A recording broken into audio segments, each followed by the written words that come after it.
आज मीठे मीठे श्री बाबा ब्रह्मानंद द्वारा कहते हैं, मीठे मीठे बच्चे, बच्चों को ओम का अर्थ तो बताया है ना। ऐसे नहीं ओम माना भगवान, नहीं। ओम माना अहम आत्मा, मैं कौन, मैं आत्मा। मैं कौन, ये मेरे ऑर्गन, मैं आत्मा, ये मेरे ऑर्गन। बाप भी कहते हैं ना अहम आत्मा, परंतु बाप कौन सी आत्मा है? परमात्मा। परम आत्मा मतलब परमात्मा, मतलब परे से परे रहने वाली आत्मा, परम धाम निवासी आत्मा, परम पिता परमात्मा। बाबा कहते हैं ऐसे तो तुम भी परम धाम में रहने वाली आत्मा हो, लेकिन तुम्हें परमात्मा नहीं कहते, क्योंकि मैं ज्यादा समय सदैव रहता हूँ ना, और तुम तो इधर आके अपना शरीर ले लेते हो। मैं आता हूँ लेकिन अपना शरीर नहीं लेता हूँ, बस जिसके शरीर में आता हूँ उससे मैं काम करके फिर ऊपर चला जाता हूँ ना, रुकता नहीं हूँ यहाँ। जैसे हम तो शरीर में आ गए तो मतलब पूरा ही हम जब से आए हैं तब से हमें जीवन जीना है।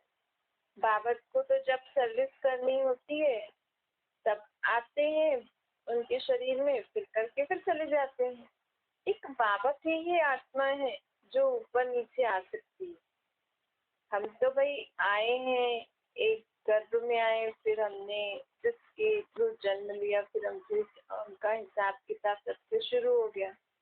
फिर हम कलयुग के अंत में ही ऊपर जाएंगे, भाई बीच में हम नहीं जा सकते हैं। भाई बहुत समय हो गया, अब मैं थोड़ा सा ऊपर जाके विश्राम करके फिर खेलने आऊं, नहीं, ऐसा नहीं। तो लेकिन शिव बाबा ऐसे कर सकते हैं।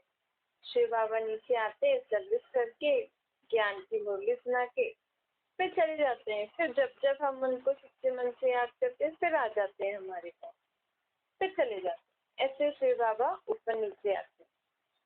तो बाबा कहते हैं मैं इस शरीर का मालिक नहीं हूँ, जिनमें बाबा आते हैं।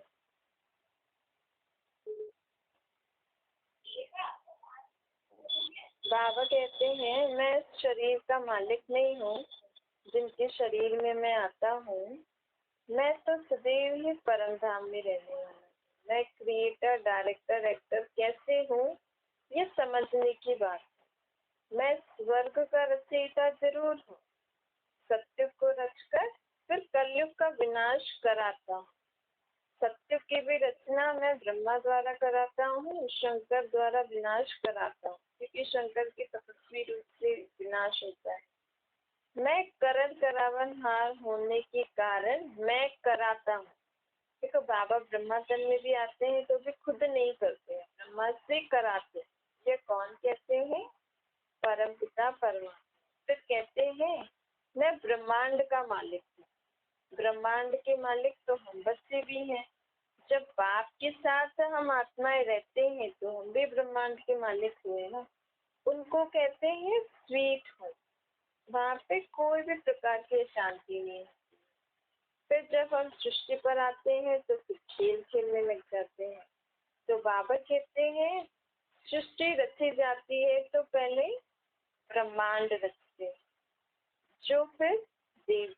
सृष्टि रची जाती है, जैसे सत्युग से शुरू होगा ना तो पहले ब्राह्मण रचेंगे बाबा। अभी हम ब्राह्मण बने हैं ना।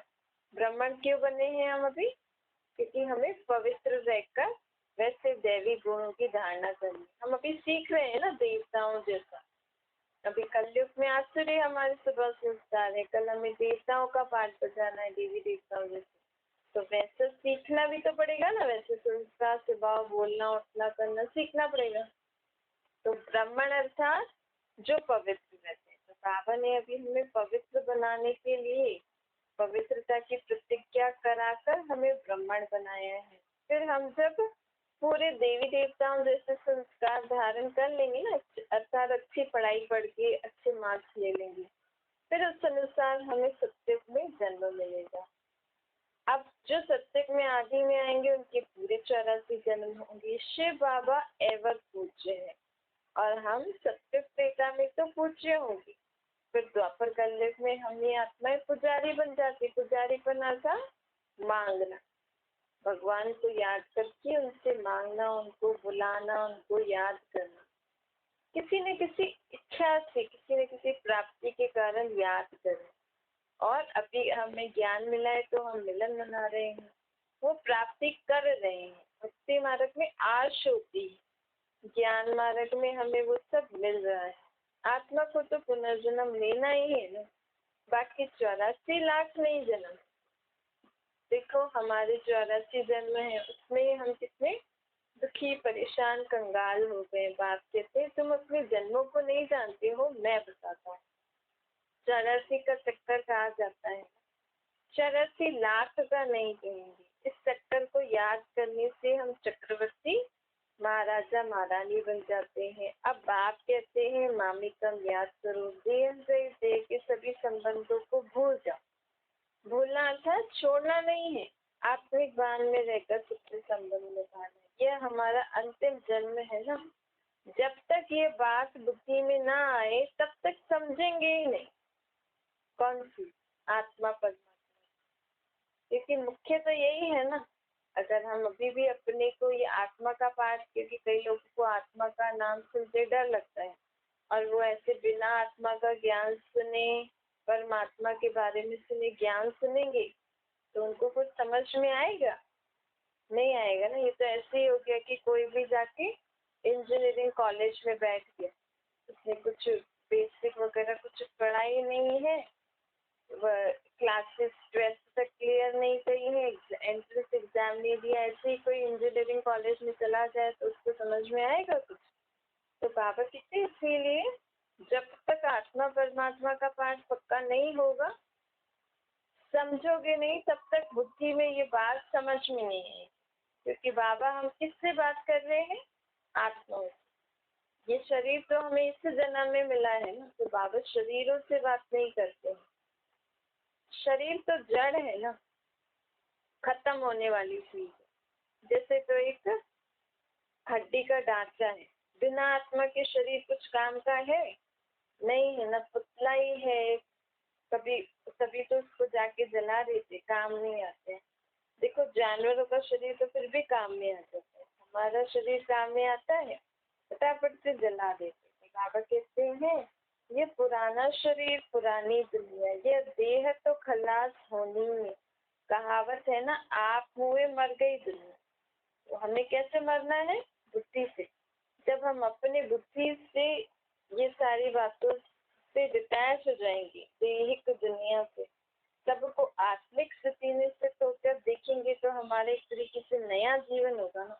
देखो अब आत्मिक स्थिति में स्थित होकर किसी से संबंध निभाओ, एक अलग ही आपको फीलिंग है। और आप देह में रहकर एक फीलिंग निभाओ, जैसे आपका बच्चा है, मैं इसकी माँ हूँ या मैं इसका बाप हूँ, तो जब माँ का पाठ बजाते हैं तो कुछ अलग ही मोह सा और थोड़ी ज्यादा रिस्पॉन्सिबिलिटी, और अपने ऊपर हम बोझ क्या रिस्पॉन्सिबिलिटी हो जाती है ना हमारे ऊपर कि मैं इसकी माँ हूँ तो मुझे इसके लिए ये करना है, इसके लिए ध्यान रखना है।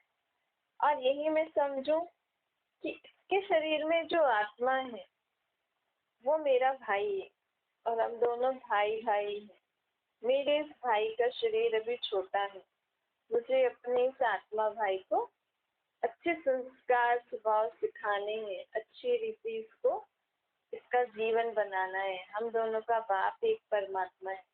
ऐसे ऐसे करके ना आप रोज अपने ही आपके आसपास में जो भी चीजें चल रही हैं उसको ऐसे बहुत धैर्यता से आत्मिक स्थिति में स्थित होकर उसको ऑब्जर्व करें। जैसे ये बच्चे और माँ वाली या बाप या माँ जो भी संबंध से आप निभाते हो, उसको ऐसे आत्मिक स्थिति में स्थित होकर अपने को वो अंदर ही अंदर बातें करते रहना कि हाँ ये भी तो आत्मा है, मेरा भाई है, इसका ये संस्कार ऐसा है ना, इसके कारण मुझे क्रोध आता है, तो मुझे इसको अच्छी रीति समझाना है बाबा को याद करके, इसको कोई तकलीफ नहीं दी। तो हमारी ये सारी स्वभाव संस्कार, ये जो भी विकार मोह विकार होता है बच्चों में, ये सब हमारा खत्म हो जाए तो हम जल्दी से परिवर्तन कर लें। जब हम अपने को आत्मा समझेंगे और हमारे जीवन में जो जो भी होता है उसको आत्मिक दृष्टि से देखेंगे तो हम कैसे हो गए, जैसे तो हम देह तो दुनिया से मर गए हैं, अब हम देहिक दुनिया, इस दुनिया को देह के रूप में नहीं देखते हैं, आत्मिक स्थिति में स्थित होकर देखते हैं। आज प्रकृति का क्या हाल है? अगर मैं सोचूं कि हाँ सारा दिन बारिश पड़ती, कितना पानी मिले, यदि मैं आत्मिक स्थिति में स्थित होकर इस प्रकृति को देखूं तो मुझे इस प्रकृति पर भी दया आएगी, रहम आएगी कि देखो पानी कितना ऐसे। बाबा कहते हैं ये प्रकृति भी दुखी है। अब परमात्मा के पास प्रकृति भी ये कहती है कि अब मैं भी सृष्टि पर का बोझ सहन नहीं कर पा रही हूँ, क्योंकि यहाँ जो भी हम करते हैं ना उसका इफेक्ट प्रकृति पर होता है। तो ये जो भी हम तो देख रहे हैं भी, ऐसे बादल गरज रहे हैं, बारिश पड़ रही है, कहीं बाढ़ आ रही है, कहीं लाइटनिंग हो रही है, कभी क्या हो रहा है। तो ये प्रकृति भी बहुत दुखी हो गई है, तो एक तरीके से ये भी अपना दुख प्रकट कर रही है और कभी कभी अपना क्रोध भी इस रीति प्रकट करती है। तो हम जब आत्मिक स्थिति में स्थित होकर इस प्रकृति को भी देखेंगे तो हमें समझ में आएगा। तो ये भी अभी अपने आप को सतो प्रधान बना रही है।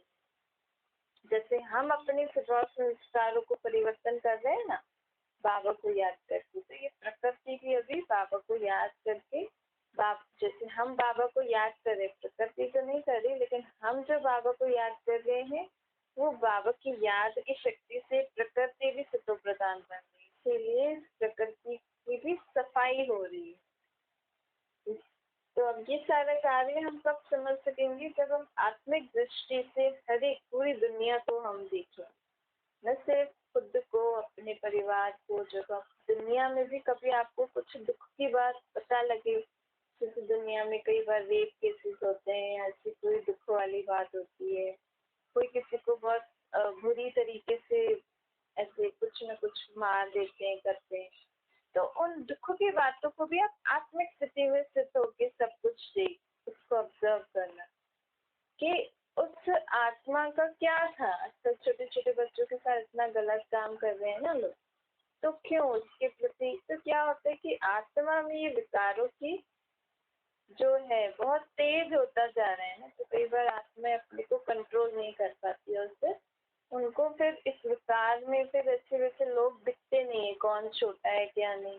और कई बार उनका उन आत्माओं से हिसाब किताब होता है कि वो वहां जा उस आत्मा के साथ। अब उनको ये थोड़ी दिख रहा है, जब हिसाब किताब चुप करते हैं कि इसका शरीर छोटा है क्या है, वो तो आत्मा को हिसाब किताब चुप करना होता है ना, तो फिर वो कहीं भी कोई भी आत्मा किसी को छोड़ती है। तो जिस रीति से हम आत्मिक स्थिति में स्थित होकर दुनिया के दुख देखेंगे तो हमें ये दुख भी नहीं फील होगा, और ये हम सबके प्रति रहम करेंगे कि सभी आत्माओं के सब हिसाब किताब चुप हो जाए और सब अपना शांति से जिए। बाबा कहते हैं अब तुम्हें पुरुषार्थ करना है, एक तो दुख देना भी नहीं है और दुख लेना भी नहीं। बाबा हमें ये क्यों पाठ पढ़ा रहे हैं आत्मा का? क्योंकि हमें दुख लेना भी नहीं। हम आज किसी पे क्रोध कर रहे हैं तो हमें भी तो दुख हो रहा है ना, और यही मैं आत्मिक स्थिति में स्थित होकर हर कार्य करूंगी, हर एक आत्मा को समझूंगी। इसके लिए थोड़ा सा पेशेंस चाहिए। आप कहो मैं हाँ आपसे नहीं करूंगी, लेकिन इसके लिए अब पेशेंस चाहिए, अपने को समझाने के लिए समय भी चाहिए। आपको मेरे पास समय ही नहीं, लेकिन आपके पास बहुत समय है। बाबा कहते हैं तो है ही नहीं कि समय नहीं, ये तो हम ही व्यर्थ बातों को सोच के ज्यादा व्यर्थ चिंतन करके समय गवाते हैं। अगर आप अपने लिए समय निकालना चाहते तो आपके पास बहुत समय निकल सकता है, और उस समय में आप शांति से पहले अपने आप को हर एक सिचुएशन जो आपके जीवन में आती है जिसके कारण आपको दुख हो रहा है, उस सिचुएशन को पहले से एनालाइज कर। आपको तो पता ही है ना जीवन में क्या क्या बातें आती, पहले से ही सोचो अगर ऐसी ऐसी बात होती है तो मेरा रिएक्शन क्या क्या होता है, और मेरे इस रिएक्शन को मुझे अब शांतिपूर्वक बनाना, अच्छा बनाना है। हड़बड़ा गुस्सा इस रीति से अब मुझे अपने कोई भी कार्य, कोई भी जीवन में कोई भी कार्य नहीं करना। ऐसे रीति करके अपने आप को स्टडी कराओ, अपने मन को। कागज कहते हैं तो भविष्य में देवी देवता बनने वाली है, तो ये हमारी पढ़ाई है। अब हम पढ़ाई पढ़ते पढ़ते एग्जाम देते देते फिर जाके देवी देवता बनेंगे। जब तक शरीर है तो कुछ न कुछ होता ही रहता है ना, क्योंकि हमारी हिसाब किताब कैसे चुकते हो। ये शारीरिक रोग भी कर्म हो गए। बाबा का ये शरीर जिसमें शिव बाबा आते हैं, उन जो आत्मा उस शरीर में रहती है उसका भी तो कर्म भोग है ना, उनको भी कुछ न कुछ बीमारी आदि तो होती है। शिव बाबा कहते हैं ऐसे नहीं मैं तुम्हारे शरीर में आऊं तो मैं तुम्हारा सब कुछ हिसाब किताब चुकतू कराऊं, ये तुम्हें चुकतू करना पड़ेगा आपको। शिव बाबा ब्रह्मा बाबा के शरीर में आ रहे हैं तो भाई शिव बाबा की शक्ति से ब्रह्मा बाबा के कर्म भोग चुकतू हो जाए ऐसे ही। लेकिन बाबा कहते नहीं, तुम्हें अपने कर्म भोग चुकतू करने। देखो जब शिव बाबा जिसके शरीर में भगवान आ रहा है उस आत्मा को ही बाबा मदद नहीं कर रहे हैं कि तुम्हें अपनी मेहनत से चुकतू करना है। तो हम भी हम कई बार होता है ना, हम कहते हैं कि नहीं मैंने बाबा को बोल दिया, बाबा सब ठीक कर दिया। बाबा कहते मेरे तो सारे बच्चे हैं ना, मैं तो तुम्हें समझ देता हूँ ना, मैं तुम्हारी मदद कर सकता हूँ, करता हूँ, तुम्हें समझ देता हूँ, मैं हर एक चीज की राय बताता हूँ। अब वो तुम जितना करो, पर बाबा ऐसे किसी की ऐसे नहीं करते कि हाँ किसी का दुख, किसी को ऐसा हो रहा है तो हम बाबा से बोले तो बाबा आशीर्वाद कर दे कि हाँ तुम्हारे सब दुख दूर हो जाए, तुम्हारी सब बीमारी में भी हमें पुरुषार्थ करना होता है। अगर हमें बाबा की शक्ति से अपना दुख दूर करना है, उसके लिए भी हमें मेहनत तो करनी पड़ेगी ना। बाबा को घड़ी घड़ी याद करके उस रीति अपने को, अपने शरीर की उस रीति संभाल करनी पड़ेगी, खान पान उस रीति उसको देना पड़े, परहेज तो करना पड़ेगा ना, ऐसे थोड़ी बाबा आशीर्वाद करते हैं। बाबा कहते हैं मेहनत तो करनी है ना, कृपा नहीं होगी।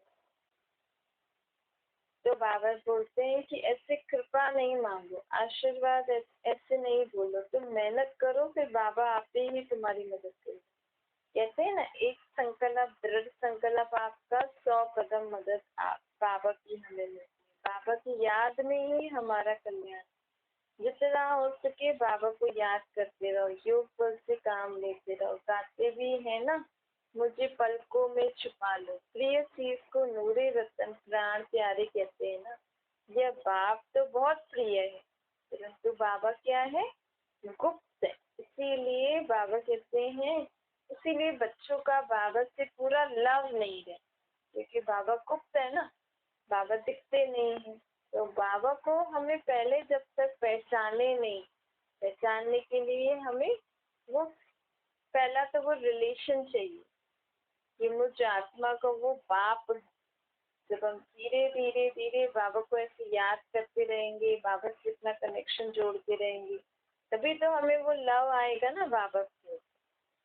तो बाबा कहते हैं बाबा पे लव नहीं ठहरता, क्योंकि बाबा गुप्त है और निश्चय भी तो होना चाहिए ना हर एक बात में।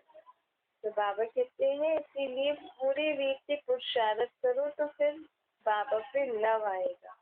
मोस्ट बिलोवेड निराकार बाप है ना, जिसकी ही महिमा है पतित पावन ज्ञान का सागर सुख करता है। कहते हैं ये सब तो क्या कह देते हैं कि वो सर्वव्यापी। अगर वो पतित पावन सर्वव्यापी होता तो आज दुनिया पतित क्यों होती। अगर वो ज्ञान का सागर सर्वव्यापी होता तो आज दुनिया से अज्ञानता के अंधेरे में क्यों होती। अगर वो सुख का सागर सर्वव्यापी होता तो मनुष्य दुखी क्यों। इसीलिए हर एक बात को समझ के जीवन में धारण करना है। हर आत्मा को अपना अविनाशी पाठ मिला हुआ है ना, ये गुप्त बातें हैं। तो जो भी हम सुनते हैं, अगर बाबा से हमें वो लव जुटाना है, जैसे आप अपने बच्चों से, पति से, अपने शरीर के संबंधियों से जो आपका लव है ना एक दूसरे के प्रति, अगर वैसा लव आपको बाबा से करना है तो हमें बाबा के बारे में भी पूरी रीति जानना पड़ेगा। सुन तो लिया हमने कि बाबा ऐसा है, बाबा परम धाम में रहता है, बाबा मुझ आत्मा का बाप है, बाबा से हमें ये प्राप्तियां होती है, लेकिन इसको अनुभव में लाना है, इसको प्रैक्टिकल में लाना है। कैसे लाना है? अपने आप को घड़ी घड़ी ये समझो, मैं आत्मा हूँ, वो मेरा बाप है। बाबा, आप अपने लौकिक बाबा से कैसे, बाप से कैसे रहते हो, वैसे मुझे उनसे वो संबंध जोड़ना है। अपने लौकिक माँ बाप पे आपको कितना निश्चय है, वैसे मुझे बाबा पे निश्चय है। बाबा को आप बेटा या बेटी बनाओ, तो आपका बेटा या बेटी के प्रति क्या व्यवहार रहता है, वैसे बाबा बेटे से भी आपका वैसा व्यवहार, वैसा संबंध, वैसी फीलिंग्स होनी। फीलिंग्स तो हमें पता है ना, हम कहें कैसे करें ये तो हम नहीं कह सकते, तो पता ही है माँ और बेटी का संबंध क्या होता है, हस्बैंड वाइफ का क्या होता है। बाबा को आप अपना साजन बना सकते हो, जैसे आप अपने लौकिक हस्बैंड के साथ रहते हो, उनके प्रति आप कैसी फीलिंग रखते हो कि हाँ वो जो भी आप उनसे एक्सपेक्ट करते हो, वैसे आप शिव साजन से करते हो, तो आपका वो लव बाबा के पास जाएगा। बाबा का जो आप लव प्राप्त करना चाहते हो या आप बाबा को प्यार करना चाहते हो, तो बाबा को उस संबंध से याद करके वो फीलिंग्स अपने आप अंदर लाओ, तो ही आपको वो बाबा का लव भी मिल सकेगा और आप भी बाबा को श्री लाभ कर सकते। बाबा कहते हैं कि ये सारी गुप्त बातें हैं, इसके लिए एकांत में थोड़ा विचार सागर मंथन करना है। पारलौकिक बात स्वर्ग की रचने आते।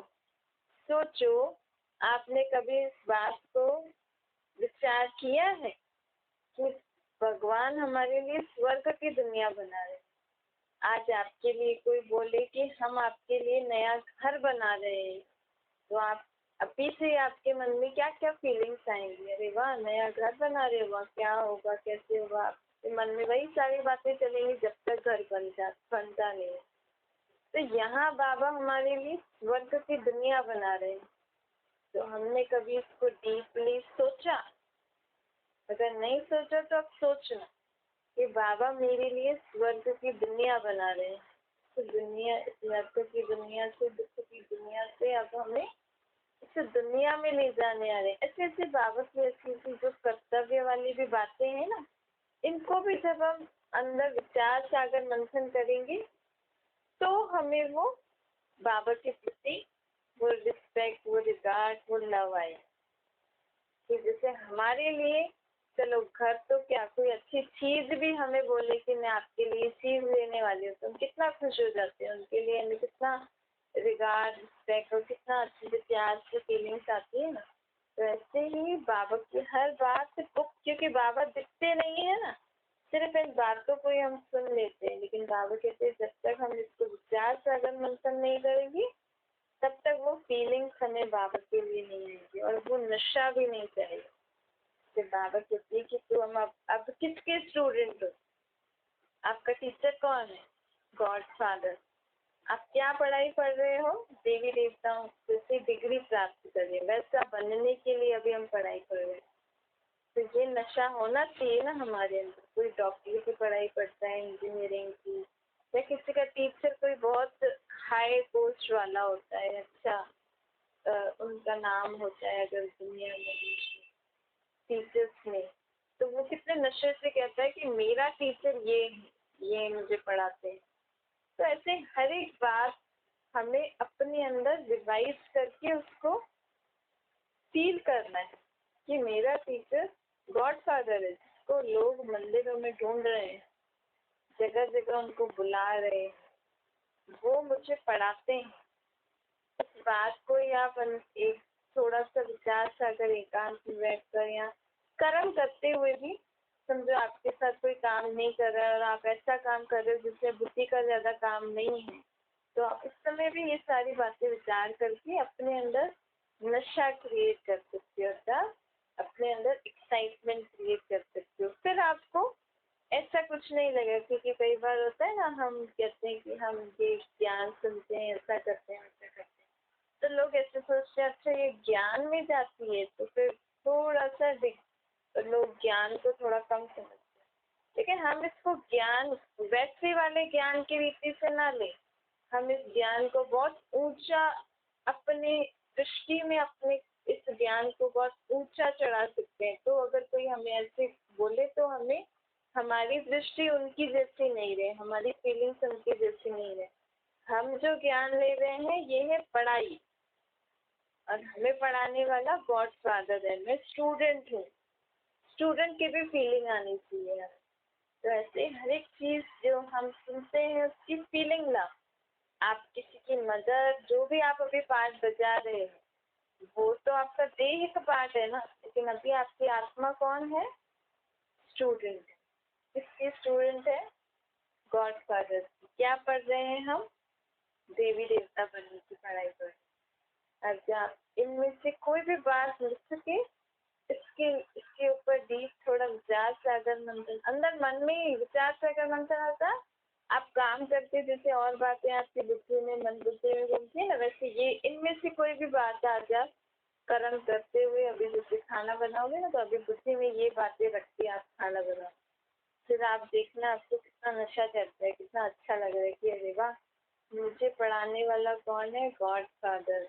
या मेरे लिए बाबा न्यू वर्ड स्थापन कर रहे हैं, या मैं किससे रोज मिलती हूँ, किससे रोज बातें करती हूँ, जिनको लोग मंदिरों में अभी तक दूध चढ़ा रहे, जिनको लोग मंदिरों में भी घंटे बजाकर बुला रहे हैं, जिनको लोग तीर्थों पर इतनी दूर दूर जाके ढूंढने दर्शन करने जा रहे हैं, उनके साथ में खाना बना रही हूँ, उनके साथ में नाचती हूँ, उनके साथ में बैठती हूँ, उनके साथ में खाती हूँ। तो ऐसे हर एक चीज का हमें अंदर ही अंदर मनन, इसको कहते हैं मनन। मनन करना तो हमें आता है ना, आप व्यर्थ बातों का मनन करते ही हो ना। कोई ना कोई बात, समझो अभी आपको किसी ने फोन करके कुछ ऐसी बात बता दी, तो आप बोलते ना जब से उसने मुझे बताया तब से मेरे मन में यही बात चल रही, क्या ये मनन है ना? उसने तो 2 शब्द बताए, लेकिन आपने वो 2 शब्द को मनन करते करते करते कितना जाल बना दिया। तो ऐसे अब फालतू बातों का मनन नहीं करो। अब जो आप सुन रहे हो ना, इनमें से कोई ना कोई पॉइंट आप हर एक घंटे में लेकर मनन किया करो, तो आपका बुद्धि भी फ्रेश रहती है, हमारा जीवन भी एकदम लाइट, हल्का और अच्छा हो जाता है, और हमें अंदर आत्मा में शक्ति भी बढ़ती है। वो फालतू बातों का मनन करोगे, विचार सागर मंथन करोगे, एक दूसरे से डिस्कशन करोगे, तो इससे क्या होती है? आत्मा की एनर्जी खत्म होती है, शरीर भी बीमार हो जाता है, क्योंकि बातों का इफेक्ट शरीर पे पड़ता ही है ना। तो अब ऐसे अपने कोई ना कोई मुरली में से कोई पॉइंट जो आप लिख सकते हो, हर एक घंटे अलग अलग पॉइंट्स के बारे में मनन करो, तो फालतू बातें बुद्धि में आने का मार्जन ही नहीं रहेगा, क्योंकि हम ऑलरेडी बिजी है ना अंदर। अच्छा, मीठे मीठे से लगे बच्चे बुद्धि, माता पिता बाप दादा का याद प्यार और गुड मॉर्निंग रूहानी बाप जी। हम सभी रूहानी बच्चों को नमस्ते। हमारे भी रूहानी माता पिता बाप दादा को याद प्यार, गुड मॉर्निंग और नमस्ते। वरदान है सत्यता की हिम्मत से विश्वास का पात्र बनने वाले बाप व परिवार के स्नेह। विश्वास की नाव क्या होती है? सत्यता। दिल और दिमाग की ऑर्गन्स है, दिल और दिमाग की ऑनेस्टी है, तो उसके ऊपर बाप का, परिवार का स्वतः ही दिल से प्यार और विश्वास होता है। जो दिल और दिमाग से ऑनेस्ट होता है ना, दिल और दिमाग करता है, दिल अर्थात मन, ये वाला शरीर वाला दिल नहीं, दिल अर्थात मन, दिमाग अर्थात बुद्धि। तो हमारा मन और बुद्धि अगर ऑनेस्ट है तो ऑटोमेटिकली हमारे प्रति हमारे परिवार का दिल का प्यार और विश्वास होता ही है। और ऐसे ही अगर हम अभी बाबा से हम जितना अपने मन बुद्धि से ऑनेस्ट रहेंगे, अर्थात हम ये नहीं सोचे कि बाबा तो सब जानते हैं मेरे बारे में। हम जब तक बाबा को अपने मन और बुद्धि की, मन में आपकी क्या चल रहा है, बुद्धि आपकी कैसे निर्णय करती है, ये सारी बातें जब हम सच्चाई से बाबा को रोज बताएंगे, तो ये ऑनेस्टी होती है। तो बाबा का प्यार और विश्वास हमारे ऊपर होता है। विश्वास के कारण फुल अधिकार उसको देते हैं। लौकिक में भी जिस पे विश्वास होता है उनको अधिकार देते हैं ना, ऐसे बाबा भी हमें पूरा अधिकार देंगे। बाबा क्या देंगे हमें? शक्तियाँ, गुण। देखो हम बाबा से शक्तियाँ ले रहे हैं योग से, और अगर हम वही शक्तियाँ गलत काम में यूज कर रहे हैं, किसी को क्रोध, कभी कुछ बुराई, कभी ऐसे वैसे, क्योंकि जब हम ज्यादातर अगर हम अच्छी भक्ति कर लेते हैं अच्छा होता है, तो और यहाँ पे भी अगर हमारा अच्छा मेडिटेशन, बाबा से कनेक्शन जुड़ता है, तो वो एनर्जी आ जाती है ना। और कई बार हम जोश में होते हैं तो वो शक्ति हम कुछ ना कुछ गलत काम करके गवा देते हैं, या किसी को कुछ बोल देंगे या कुछ ऐसा कर देंगे, तो वो शक्ति खत्म हो गई ना। तो फिर बाबा नेक्स्ट टाइम से हम ऐसा करेंगे तो बाबा हमें वो प्रागट्य प्राप्ति देंगे नहीं, क्योंकि बाबा कहेंगे मैं बच्चे को शक्ति दे रहा हूँ, ये जाके दूसरी आत्माओं पे क्रोध और ऐसे करके आ रहे हैं, तो वो दुखी हो रहे हैं। इसीलिए हमें कभी भी ऐसे काम नहीं करने। दिल और दिमाग से अगर आपसे ऐसा कुछ काम हो भी जा रहा है तो आप बाबा को तुरंत बताओ, ताकि आपकी जो शक्तियाँ जो आपने प्राप्त की, उन शक्तियों से जो भी आपने गलत काम किया, तो बाबा आपे ही उसको वेस्ट नहीं होने देंगे, कुछ न कुछ अच्छा काम करा दे। तो विश्वास के कारण बाबा हमें फिर फुल अधिकार देते हैं। वे स्वतः ही सबके स्नेही बन जाते हैं। इसलिए सत्यता की हिम्मत से विश्वास के पात्र बनो। सत्य को सिद्ध नहीं करो, लेकिन सिद्धि स्वरूप बन जाओ, तो तीव्र गति से आगे बढ़ते जाए। ये दोनों के लिए है, आपके लौकिक जीवन में भी है और ये अलौकिक जीवन जो बाबा का हमें जीवन मिला है, दोनों के लिए है। हमें लौकिक जीवन में भी कभी भी सत्य को सिद्ध नहीं करना है, लेकिन हमें अपने दिल और दिमाग से इतना ऑनेस्ट रहना है कि ऑटोमेटिकली लोगों को समझ में आ जाएगा कौन सच्चा है कौन नहीं। और इस रीति हम अपने जीवन में बहुत तीव्र गति से आगे बढ़ते हैं। स्लोगन है, सबसे अधिक धनवान वह है जिसके पास शांति और पवित्रता का खजाना है। तो अगर आपको धनवान, स्थूल धन नहीं, देखो आजकल लोगों के पास स्थूल धन, गाड़ी, सब कुछ है, लेकिन शांति नहीं है, सुख नहीं है, शुद्धता नहीं है, घर में कलेश कलेश है। तो सबसे बड़ा खजाना क्या है?